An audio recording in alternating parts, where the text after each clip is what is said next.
Arc-en-ciel, le plus beau poisson des océans.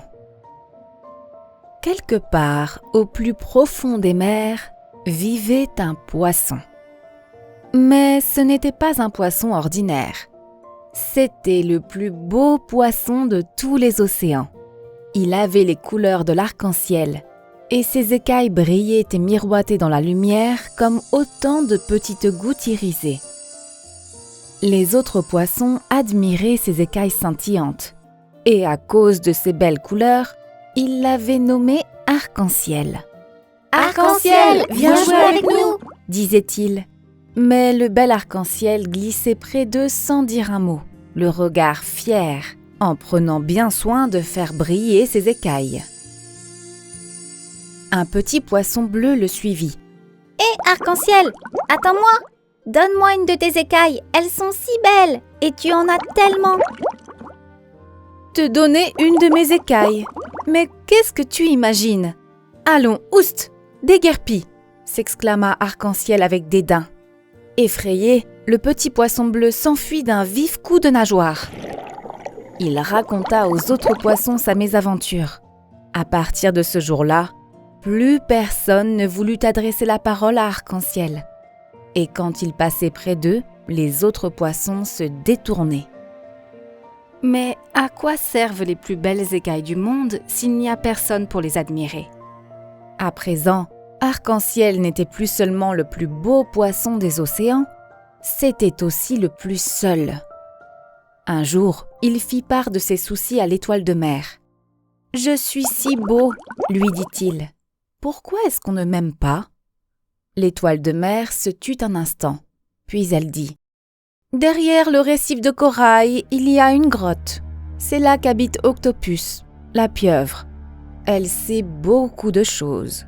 Peut-être pourra-t-elle te donner un conseil. » Arc-en-ciel ne tarda pas à trouver la grotte. Comme il faisait sombre, on n'y voyait presque rien.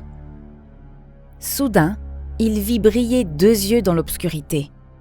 3 bras s'avancèrent vers lui. « Je t'attendais, » dit Octopus d'une voix grave. « Les vagues m'ont rapporté ton histoire. Écoute bien mon conseil. Offre à chaque poisson qui te le demandera l'une de tes belles écailles. Tu ne seras peut-être plus le plus beau des poissons, mais tu seras un poisson heureux. » Mais, dit Arc-en-ciel, il ne put rien ajouter de plus, car Octopus avait déjà disparu derrière un nuage d'encre.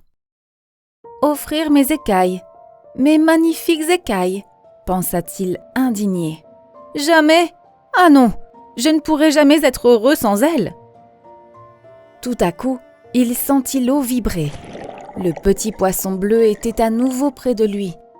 « Arc-en-ciel, s'il te plaît, sois gentil. Donne-moi une de tes magnifiques écailles. » Arc-en-ciel hésita. « Une toute petite écaille, pensa-t-il. Bon, d'accord, ça ne se verra pas. » Arc-en-ciel détacha avec précaution la plus petite écaille de son dos et la donna au poisson bleu. « Tiens, la voilà. Et maintenant, va-t'en. »« Oh, merci beaucoup, Arc-en-ciel, » dit le petit poisson tout joyeux. « C'est vraiment très gentil de ta part. » Arc-en-ciel se sentit tout drôle. Il regarda longuement le poisson bleu s'éloigner avec son écaille scintillante. Le petit poisson bleu se promena partout avec sa belle écaille, et tout le monde l'admira. Bientôt, Arc-en-ciel fut entouré d'une nuée de petits poissons. Ils voulaient tous une écaille. Et qui l'eût cru, Arc-en-ciel distribua ses belles écailles. Cela l'amusait même de voir la joie des petits poissons. Et plus il voyait scintiller de poissons autour de lui, mieux il se sentait au milieu d'eux. Bientôt, il ne resta plus à Arc-en-ciel qu'une seule écaille brillante. Il avait distribué toutes les autres. Et il était heureux, vraiment heureux. « Viens jouer avec nous !» appelèrent les autres poissons. « J'arrive !» dit Arc-en-ciel. Et il s'élança tout joyeux au milieu de ses nouveaux camarades.